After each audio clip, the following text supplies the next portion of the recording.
An elderly woman once lived on a small California farm. For decades she had worked alongside her husband. Together they once tended wide fields of corn and cared for many animals. After he died, life became harder. Her knees ached and she moved slowly. Her daughter and son-in-law lived in the same house now, but their attitudes had changed. She was impatient and quick to anger, and her husband spent most days idle. The old woman still did what she could, but fatigue often won. One night the couple whispered in the dark. "If things stay like this, we'll starve," the husband said. "She has to go," the daughter answered. "We need this house for ourselves." The next morning the old woman woke to a clatter outside. She stepped into the yard and found her clothes, blankets, and shoes dumped on the ground.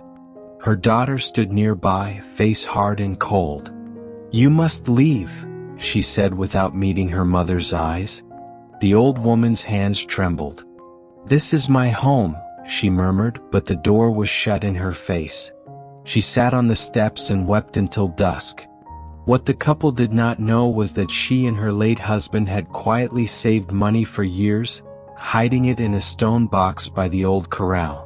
That night she moved the stones and found the nest egg. With that sum she could start anew.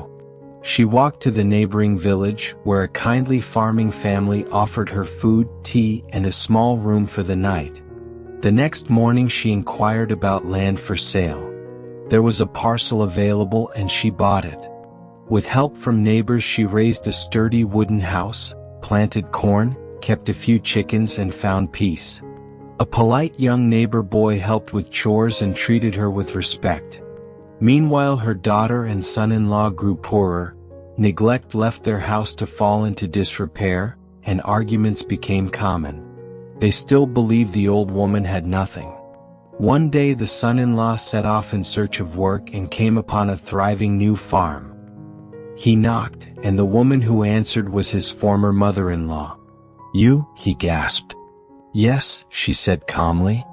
He asked for employment, saying he had no money and was hungry. She hired him with one condition. He must not tell his wife the farm belonged to her. He agreed and worked diligently. The old woman treated him fairly and often asked about her daughter. He always replied, "She is fine," even when that was untrue. Curious, the daughter followed him one morning.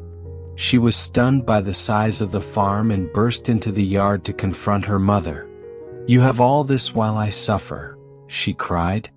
"When you're done shouting, speak to me," the old woman replied quietly. The daughter demanded money and land. The old woman gave her only a few coins and closed the door.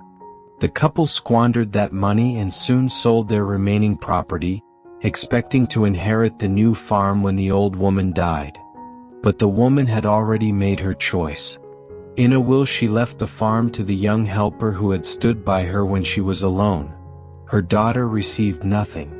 When she passed away, the village buried her with respect.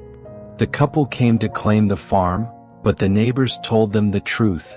The property now belonged to the boy. Humiliated and ashamed, they left and were never seen again.